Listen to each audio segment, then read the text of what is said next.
ನಮಸ್ಕಾರ ವೀಕ್ಷಕರೇ. ತೆಲಂಗಾಣ ಸರ್ಕಾರ ಮಾಡಿದ ಒಂದು ಕೆಲಸ ರಾಹುಲ್ ಹಾಗೂ ಕಾಂಗ್ರೆಸ್ಗೆ ದೊಡ್ಡ ಹೊಡೆತವನ್ನ ಕೊಡ್ತಾ ಇದೆ ಅನ್ನೋದನ್ನ ಒಂದು ವಾರದಿಂದ ಕೇಳಿರ್ತೀರಾ.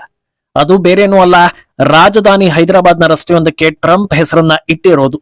ಈಗ ಅದಕ್ಕೆ ಟ್ರಂಪ್ ಕಡೆಯಿಂದ ಕೂಡ ಪ್ರತಿಕ್ರಿಯೆ ಬಂದಿದ್ದು ನನಗೆ ಬಹಳ ಖುಷಿ ಆಗಿದೆ ಅಂತ ರಿಯಾಕ್ಷನ್ ಕೊಟ್ಟಿದ್ದಾರೆ.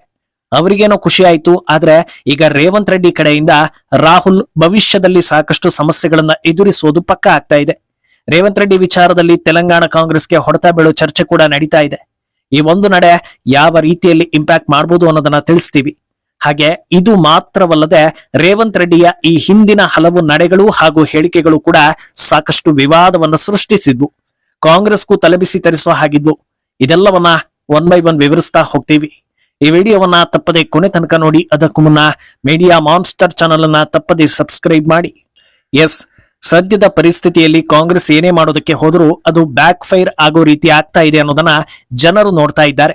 ಇದೇ ಕಾರಣಕ್ಕೆ ವರ್ಚಸ್ಸು ಕಳೆದುಕೊಂಡಿರೋ ಎಲ್ಲಾ ನಾಯಕರು ಸೇರ್ಕೊಂಡೇ ಸಿಜೆಪಿ ಅನ್ನೋ ಹೊಸ ಪಕ್ಷವನ್ನ ಹುಟ್ಟು ಹಾಕಿ ಮುಂದೆ ಬಿಡ್ತಾ ಇದ್ದಾರೆ ಅನ್ನೋ ಮಾತುಗಳು ಕೂಡ ಚಾಲ್ತಿಯಲ್ಲಿದೆ. ಕಾರಣ ಏನಂದ್ರೆ, ಜಿರಳೆಗಳು ಬಾಯಿ ಬಿಟ್ರೆ ಮೋದಿಯನ್ನ, ಬಿಜೆಪಿ ಸರ್ಕಾರವನ್ನ ಬೈತಾ ಇವೆಯೇ ಹೊರತು ಉಳಿದ ಪಕ್ಷಗಳ ಬಗ್ಗೆ ತುಟಿಯೇ ಬಿತ್ತಾ ಇಲ್ಲ. ಆರಂಭದಲ್ಲಿ ಯಾರೂ ಸರಿ ಇಲ್ಲ ಅಂತ ಹೇಳಿದವರು ಬರ್ತಾ ಬರ್ತಾ ಇಂಡಿ ಒಕ್ಕೂಟದ ಜೆರಾಕ್ಸ್ ಕಾಪಿಯಂತೆ ಆಗಿರೋದು ಜನರಲ್ಲಿ ಅಚ್ಚರಿಗಿಂತ ಅಸಹ್ಯವನ್ನ ಸೃಷ್ಟಿಸ್ತಾ ಇದೆ. ಸರಿ, ಯಾರು ಬೇಡ, ನಮ್ಮವರೇ ಸೇರಿ ಏನಾದ್ರೂ ಹೋರಾಟ ಮಾಡೋಣ ಅಂದ್ರೆ ಈಗ ಕಾಂಗ್ರೆಸ್ ಆಡಳಿತ ಇರೋ ಸರ್ಕಾರದಲ್ಲೇ ಆಗ್ತಾ ಇರೋ ಎಡವಟ್ಟುಗಳು ಇನ್ನಷ್ಟು ಇಕ್ಕಟ್ಟಿಗೆ ಸಿಲುಕಿಸ್ತಾ ಇವೆ.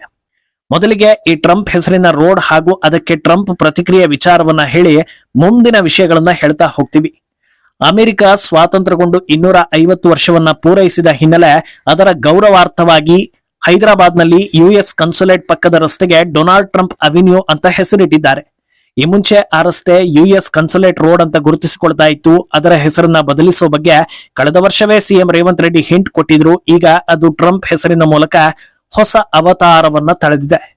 ಒಂದು ದೊಡ್ಡ ಕಾರ್ಯಕ್ರಮದ ಮೂಲಕ ಕಳೆದ 23ನೇ ತಾರೀಕು ಈ ಮರುನಾಮಕರಣವನ್ನ ಮಾಡಲಾಯಿತು. ಈ ಹೊತ್ತಲ್ಲಿ ತೆಲಂಗಾಣ ಡಿಸಿಎಂ, ಯುಎಸ್ ಅಂಬಾಸಿಡರ್ ಸೇರಿದಂತೆ ಹಲವು ಗಣ್ಯರು ಭಾಗಿಯಾಗಿದ್ರು. ಅವತ್ತೇ ಈ ಬಗ್ಗೆ ಸಾಕಷ್ಟು ಚರ್ಚೆಗಳು ಶುರುವಾಗಿದ್ವು. ಈಗ ಟ್ರಂಪ್ ಅದಕ್ಕೆ ಪ್ರತಿಕ್ರಿಯೆ ಕೊಟ್ಟ ಬಳಿಕವಂತೂ ಇನ್ನೂ ದೊಡ್ಡ ಹೈಪ್ ಅನ್ನ ಪಡೀತಾ ಇದೆ. ಯಾಕೆ ಇದು ಬ್ಯಾಕ್ ಫೈರ್ ಆಗುತ್ತೆ ಅನ್ನೋದಕ್ಕೆ ತೀರಾ ಯೋಚಿಸುವ ಅಗತ್ಯತೆ ಇಲ್ಲ. ಯಾಕಂದ್ರೆ ಇದೇ ರಾಹುಲ್ ಗಾಂಧಿ ಕೆಲ ತಿಂಗಳುಗಳ ಹಿಂದೆ ನರೇಂದರ್ ಸರೆಂಡರ್, ಮೋದಿ ಅಮೆರಿಕಕ್ಕೆ ಶರಣಾಗಿದ್ದಾರೆ ಅಂತ ಹೊಸ ಅಜೆಂಡಾವನ್ನ ಸೃಷ್ಟಿ ಮಾಡೋದಕ್ಕೆ ಸಾಕಷ್ಟು ಪ್ರಯತ್ನವನ್ನ ಪಟ್ಟಿದ್ರು. ಹೋದಲ್ಲಿ ಬಂದಲ್ಲಿ ಇದೇ ಮಾತನ್ನ ಹೇಳಿದ್ದು ಸಾಕಷ್ಟು ವಿವಾದಕ್ಕೂ ಕೂಡ ದಾರಿ ಮಾಡಿಕೊಟ್ಟಿತು. ಆದ್ರೆ ಈಗ ಸರೆಂಡರ್ ಆಗಿದ್ದು ಯಾರು ಅನ್ನೋದನ್ನ ಇಡೀ ದೇಶವೇ ನೋಡ್ತಾ ಇದೆ. ಅದೆಲ್ಲಿಯ ತೆಲಂಗಾಣ, ಅದೆಲ್ಲಿಯ ಅಮೆರಿಕ, ಕಾಂಗ್ರೆಸ್ ಸರ್ಕಾರವೇ ಈಗ ಟ್ರಂಪ್ ಅನ್ನ ಖುಷಿ ಪಡಿಸುವುದಕ್ಕೆ ನೋಡ್ತಾ ಇದೆ. ಅಲ್ಲಿಗೆ ರಾಹುಲ್ ಸರೆಂಡರ್ ಅನ್ನೋ ರೀತಿಯ ತಿರುಗೇಟುಗಳು ಬರ್ತಾ ಇವೆ. ಇದನ್ನ ಡಿಫೆಂಡ್ ಮಾಡಿಕೊಳ್ಳೋದು ಬಹಳ ಕಷ್ಟ ಇದೆ. ಇನ್ಮುಂದೆ ಮೋದಿ ಅಮೆರಿಕ ಮುಂದೆ ಮಂಡಿ ಊರ್ತಾ ಇದ್ದಾರೆ ಅಂತ ಹೇಳಿದ್ರೆ ಜನರು ತೆಲಂಗಾಣದ ಕಥೆಯನ್ನ ಕೆದಕೋದಕ್ಕೆ ಶುರು ಮಾಡ್ತಾರೆ. ಬಿಜೆಪಿ ನಾಯಕರು ಆಲ್ರೆಡಿ ಈ ಬಗ್ಗೆ ವ್ಯಂಗ್ಯವಾಡೋದಕ್ಕೆ ಶುರು ಮಾಡಿದ್ದಾರೆ. ಆದ್ರಿಂದ ಇದನ್ನ ಮುಖಭಂಗ ಅಂತ ಪರಿಗಣಿಸಲಾಗ್ತಾ ಇದೆ. ಆಲ್ರೆಡಿ ರಾಹುಲ್ ನಾಯಕತ್ವದಲ್ಲಿ ಈ ಡಬಲ್ ಸ್ಟ್ಯಾಂಡರ್ಡ್ ಅನ್ನೋ ವರ್ಡ್ ಕಾಮನ್ ಆಗಿಬಿಟ್ಟಿದೆ. ಕಳೆದ ವರ್ಷ ಆಪರೇಷನ್ ಸಿಂಧೂರ್ ನಡೆದ ಬೆನ್ನಲ್ಲೇ ಅದರ ಕ್ರೆಡಿಟ್ ಭಾರತ ಸರ್ಕಾರಕ್ಕೆ ಸಿಗಲೇಬಾರದು ಅನ್ನೋದಕ್ಕೆ ಸಾಕಷ್ಟು ಪ್ರಯತ್ನ ಮಾಡಿದ್ರು. ಈ ಹಾದಿಯಲ್ಲಿ ಮಾಡಿಕೊಂಡ ಎಡವಟ್ಟುಗಳು ಕಾಂಗ್ರೆಸ್ ಅನ್ನ ಎಕ್ಸ್ಪೋಸ್ ಆಗೋ ಹಾಗೆ ಕೂಡ ಮಾಡಿತ್ತು. ಆದ್ರೆ ಅದ್ ಯಾವಾಗ ಟ್ರಂಪ್ ನಾನೇ ಮಧ್ಯವರ್ತಿ ಅಂತ ಹೇಳ್ಬಿಟ್ರೋ, ಇದಕ್ಕಿಂತ ಒಳ್ಳೆ ಅಸ್ತ್ರ ಇನ್ನೊಂದು ಸಿಗೋದಿಲ್ಲ ಅಂತ ಅದನ್ನೇ ಬಲ ಮಾಡಿ ನರೇಂದರ್ ಸರೆಂಡರ್ ಅಂತ ಹೇಳಿದ್ರು.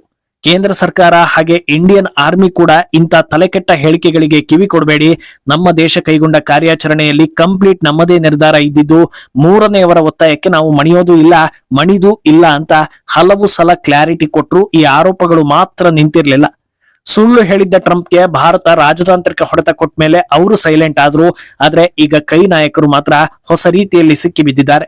ಈಗ ಯಾಕೆ ಈ ರೀತಿ ಹೆಸರನ್ನ ಇಟ್ರು, ಇದರ ಅವಶ್ಯಕತೆ ಇತ್ತ ಅಂತ ಕೇಳಿದ್ರೆ, ತೆಲಂಗಾಣಕ್ಕೆ ಹೆಚ್ಚಿನ ಇನ್ವೆಸ್ಟ್ಮೆಂಟ್ ಗಳನ್ನ ತರೋ ಸಲುವಾಗಿ ದೊಡ್ಡಣ್ಣನನ್ನ ಆಕರ್ಷಿಸೋದಕ್ಕೆ ಈ ಕೆಲಸ ಮಾಡಿದ್ದಾರೆ ಅನ್ನೋದು ಕ್ಲಿಯರ್ ಆಗ್ತಾ ಇದೆ. ಅದು ಅಲ್ಲದೆ ಅಮೆರಿಕದಲ್ಲಿ ಅತಿ ಹೆಚ್ಚು ತೆಲುಗು ಮಾತನಾಡೋ ಜನಸಂಖ್ಯೆ ಇರೋದ್ರಿಂದ ನಿಮ್ಮ ಬಾಂಧವ್ಯ ಚೆನ್ನಾಗಿರ್ಲಿ ಅಂತ ಈ ಕೆಲಸ ಮಾಡಿರ್ಬೋದು. ಈ ಅರ್ಥದಲ್ಲಿ ನೋಡಿದ್ರೆ ಈ ನಡೆಯನ್ನ ತೀರಾ ವಿರೋಧಿಸೋದಕ್ಕೂ ಆಗುದಿಲ್ಲ. ಯಾಕಂದ್ರೆ ರಾಜ್ಯದ ಅಭಿವೃದ್ಧಿಗೆ ಲಿಂಕ್ ಆಗಿದೆ ಅನ್ನೋದನ್ನ ಒಪ್ಪಿಕೊಳ್ಳಬಹುದು. ಆದ್ರೆ ಈಗ ಇದರ ಬಗ್ಗೆ ರಾಹುಲ್ ಮಾತಾಡೋ ನೈತಿಕತೆಯನ್ನು ಕೂಡ ಕಳ್ಕೊಂಡಿದ್ದಾರೆ. ಯಾಕಂದ್ರೆ ರೇವಂತ್ ರೆಡ್ಡಿಗೆ ಈ ಬಗ್ಗೆ ಪ್ರಶ್ನೆ ಮಾಡಿದ್ರೆ ಇನ್ವೆಸ್ಟ್ಮೆಂಟ್ಗೆ ಅನಿವಾರ್ಯ ಅನ್ನೋ ಉತ್ತರ ಬಂದೇ ಬರುತ್ತೆ. ಇನ್ವೆಸ್ಟ್ಮೆಂಟ್ ಇಲ್ಲ ಅಂದ್ರೆ ತೆಲಂಗಾಣಕ್ಕೆ ಯಾವ ರೀತಿ ಎಫೆಕ್ಟ್ ಆಗುತ್ತೋ ಇಲ್ವೋ ಗೊತ್ತಿಲ್ಲ. ಆದ್ರೆ ಕಾಂಗ್ರೆಸ್ ಹೈಕಮಾಂಡ್ಗೆ ಮಾತ್ರ ಸಿಕ್ಕಾಪಟ್ಟೆ ಎಫೆಕ್ಟ್ ಆಗುತ್ತೆ ಅನ್ನೋ ಟಾಕ್ ಇದೆ. ಆದ್ರಿಂದ ಇದು 100ಕ್ಕೆ 100 ಸಿಕ್ಕಿ ಬೀಳೋ ಪರಿಸ್ಥಿತಿ ಎನ್ನಿಸ್ಕೊಳ್ತಾ ಇದೆ. ಆದರೆ ಪಕ್ಷಗಳಿಂದ ಆಚೆಗೆ ಇದು ದೇಶದ ಮೇಲೆ ಯಾವ ರೀತಿ ಪರಿಣಾಮ ಬೀರುತ್ತೆ ಅನ್ನೋದನ್ನ ಕೂಡ ನೋಡ್ಲೇಬೇಕಾಗುತ್ತೆ. ಡೊನಾಲ್ಡ್ ಟ್ರಂಪ್ ಅನ್ನೋ ಕಲರ್ಫುಲ್ ನಾಯಕರ ಮೈಂಡ್ ಸೆಟ್ ಏನು ಅನ್ನೋದು ವಿಶ್ವಕ್ಕೆ ಪರಿಚಯ ಆಗಿದೆ. ಯಾವ ದೇಶದಲ್ಲಿ ಹೇಗೆ ಲಾಭವನ್ನ ಮಾಡಿಕೊಳ್ಬಹುದು, ಪರ್ಸನಲ್ ಆಗಿ ಎಲ್ಲೆಲ್ಲಿ ಯಾವ ರೀತಿ ಬೆನಿಫಿಟ್ ಸಿಗುತ್ತೆ ಅಂತ ಟ್ರಂಪ್ ಯೋಚಿಸ್ತಾ ಇರ್ತಾರೆ ಅನ್ನೋದು ಈಗ ಸೀಕ್ರೆಟ್ ಆಗಿ ಉಳಿದಿಲ್ಲ. ಇಂಡೋ ಪಾಕ್ ಯುದ್ಧದ ಸಂಬಂಧ ಕ್ರೆಡಿಟ್ಗೆ ಯೋಚಿಸಿದ್ರು, ನನಗೆ ನೊಬೆಲ್ ಸಿಗಬೇಕು ಅಂತ ಪಾಕಿಸ್ತಾನಕ್ಕೆ ಭಿಕ್ಷೆ ಹಾಕಿ ಅವರ ಬಾಯಿಂದ ಹೇಳಿಸ್ಕೊಂಡ್ರು. ಈಗ ತಮ್ಮ ಹೆಸರಿನ ರೋಡ್ ಮಾಡಿದ್ದಾರೆ. ಅದರಲ್ಲೂ ಭಾರತದಲ್ಲಿ ಈ ರೀತಿ ಆಗಿದೆ ಅಂದ್ರೆ ಸುಮ್ಮನೆ ಬಿಡ್ತಾರೆ? ಖಂಡಿತ ಅದನ್ನ ಹೋದಲ್ಲಿ ಬಂದಲ್ಲಿ ಹೇಳಿ ನಾನು ದೊಡ್ಡ ಜನ ಅಂತ ಬಿಂಬಿಸಿಕೊಳ್ಳೋ ಕೆಲಸ ಮಾಡಬಹುದು. ನನ್ನ ಮೇಲಿನ ಗೌರವ ಹಾಗೂ ಪ್ರೀತಿಗೆ ಖುದ್ದು ಮೋದಿಯೇ ರಸ್ತೆಗೆ ಹೆಸರಿಡೋದಕ್ಕೆ ಹೇಳಿದ್ರು ಅನ್ನೋ ಮಟ್ಟಕ್ಕೂ ಕೂಡ ಅವರು ಹೋದ್ರು ಅಚ್ಚರಿ ಇಲ್ಲ ಅಂತ ಜನರೇ ಹೇಳ್ತಾ ಇದ್ದಾರೆ. ಅಂದಹಾಗೆ ರೇವಂತ್ ರೆಡ್ಡಿ ಕಾಂಗ್ರೆಸ್ಗೆ ಶಾಕ್ ಕೊಡ್ತಾ ಇರೋದು ಇದೇ ಮೊದಲೇನೂ ಅಲ್ಲ.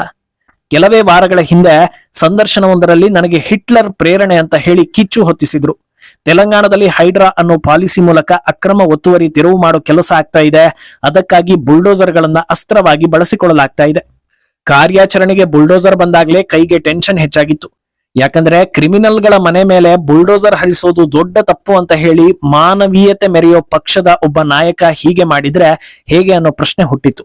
ಅದರ ಬೆನ್ನಲ್ಲೇ ಹಿಟ್ಲರ್ ನನಗೆ ಪ್ರೇರಣೆ ಅಂತ ಹೇಳಿದ್ದು ಕೈಗೆ ದುಬಾರಿ ಆಗಿಬಿಡ್ತು. ಯಾಕಂದ್ರೆ ಪ್ರಧಾನಿ ಮೋದಿಯನ್ನ ಹಿಟ್ಲರ್ಗೆ ಹೋಲಿಸೋ ಪ್ರಯತ್ನ ಸಾಕಷ್ಟು ಸಲ ಆಗಿದೆ, ಆಗ್ತಾನೆ ಇದೆ. ಈ ಗ್ಯಾಪ್ ನಲ್ಲಿ ರೇವಂತ್ ರೆಡ್ಡಿ ಹೀಗೆ ಹೇಳ್ಬಿಟ್ರೆ ಏನ್ ಕತೆ ಅಂತ ತಕ್ಷಣವೇ ಕೆ.ಸಿ. ವೇಣುಗೋಪಾಲ್ ಅದಕ್ಕೆ ಪ್ರತಿಕ್ರಿಯೆ ನೀಡಿ ನಾವು ಈ ಹೇಳಿಕೆಯನ್ನ ಒಪ್ಪೋದಿಲ್ಲ ಅಂತ ಹೇಳಿದ್ರು. ಇದಿಷ್ಟೇ ಅಲ್ಲದೆ ತೆಲುಗು ದೇಶಂ ಪಾರ್ಟಿಯ ಮುಖ್ಯಸ್ಥ ಚಂದ್ರಬಾಬು ನಾಯ್ಡುರನ್ನ ಹಾಡಿ ಹೊಗಳಿದ್ದು ಕೂಡ ಕಾಂಗ್ರೆಸ್ಗೆ ಮುಜುಗರ ತರಿಸಿತ್ತು.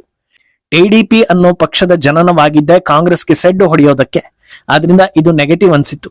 ಹಾಗೆ ಖ್ಯಾತ ಉದ್ಯಮಿ ಅದಾನಿ ಬಗ್ಗೆ ರೇವಂತ್ ರೆಡ್ಡಿಗೆ ಅಪಾರ ಅಭಿಮಾನ ಇದೆ. ತಮ್ಮ ರಾಜ್ಯದಲ್ಲಿ ಹೆಚ್ಚಿನ ಇನ್ವೆಸ್ಟ್ಮೆಂಟ್ ಮಾಡುವಂತೆ ಮನವಿ ಮಾಡ್ಕೊಂಡಿದ್ದು ಇದೆ. ಆದ್ರೆ ರಾಹುಲ್ ಗಾಂಧಿ ಬಾಯಿ ಬಿಟ್ರೆ ಅದಾನಿ ಅಂಬಾನಿ ಅಂತ ಆಧಾರವಿಲ್ಲದ ಕಂಪ್ಲೇಂಟ್ ಗಳನ್ನ ಮಾಡ್ತಾ ಹೋಗ್ತಾರೆ. ಯಾವ ರೇಂಜ್ಗೆ ಈ ಉದ್ಯಮಿಗಳ ವಿರುದ್ಧ ರಾಹುಲ್ ದ್ವೇಷ ಹೊಂದಿದ್ದಾರೆ ಅಂದ್ರೆ ಈಗ ಹುಟ್ಟಿರೋ ಕಾಕ್ರೋಚ್ಗಳು ಕೂಡ ಸೇಮ್ ಟು ಸೇಮ್ ರಾಹುಲ್ ರೀತಿಯಲ್ಲೇ ಅದಾನಿ ಅಂಬಾನಿಯನ್ನ ಟಾರ್ಗೆಟ್ ಮಾಡ್ತಾ ಇವೆ. ಆದ್ರೆ ಅವರದ್ದೇ ಪಕ್ಷದ ಸಿಎಂ ರೇವಂತ್ ರೆಡ್ಡಿ ಮಾತ್ರ ತಮ್ಮದೇ ದಾರಿಯಲ್ಲಿದ್ದಾರೆ. ಅಷ್ಟೇ ಅಲ್ಲದೆ ಈ ಹಿಂದೆ ರೇವಂತ್ ರೆಡ್ಡಿ ಪ್ರಧಾನಿ ಮೋದಿಯನ್ನ ಹಾಡಿ ಹೊಗಳಿದ್ದು ಕೂಡ ಕಾಂಗ್ರೆಸ್ ಹೈಕಮಾಂಡ್ ಕಣ್ಣನ್ನ ಕೆಂಪಾಗಿಸಿತ್ತು. ಸರಿ, ಇಷ್ಟೆಲ್ಲಾ ಮಾಡಿದ್ದಕ್ಕೆ ರೇವಂತ್ ರೆಡ್ಡಿಗೆ ಪನಿಷ್ಮೆಂಟ್ ಕೊಡ್ತಾರಾ ಅಂತ ಕೇಳಿದ್ರೆ ಅದು ಕಷ್ಟದ ಮಾತು ಅಂತಲೇ ಅನ್ನಿಸ್ಕೊಳ್ತಾ ಇದೆ. ಯಾಕಂದ್ರೆ ತೆಲಂಗಾಣ ಕಾಂಗ್ರೆಸ್ ಪಾಲಿಗೆ ರೇವಂತ್ ರೆಡ್ಡಿ ಒಂಥರ ಸಿದ್ದರಾಮಯ್ಯ ಇದ್ದ ಹಾಗೆ. ಟಚ್ ಮಾಡಿದ್ರೆ ಇಡೀ ರಾಜ್ಯವನ್ನೇ ಕಳೆದುಕೊಳ್ಬೇಕಾದ ಪರಿಸ್ಥಿತಿ ಬರುತ್ತೆ. ಆದ್ರೆ ಇನ್ನೊಂದು ದಿಕ್ಕಲ್ಲಿ ರೇವಂತ್ ರೆಡ್ಡಿ ಯಾವ ಹಂತಕ್ಕೆ ಬೇಕಾದ್ರೂ ಹೋಗಿ ಓಲೈಕೆ ಮಾಡೋದ್ರಿಂದ ಅವರ ಬಗ್ಗೆ ಹೈಕಮಾಂಡ್ ಏನೂ ಹೇಳದ ಸ್ಥಿತಿಯಲ್ಲಿದೆ. ಮುಂದೇನಾಗುತ್ತೆ ಅನ್ನೋದನ್ನ ಕಾದು ನೋಡ್ಬೇಕು. ಈ ಬಗ್ಗೆ ನಿಮ್ಮ ಅಭಿಪ್ರಾಯವನ್ನ ತಪ್ಪದೆ ಕಮೆಂಟ್ ಮೂಲಕ ತಿಳಿಸಿ.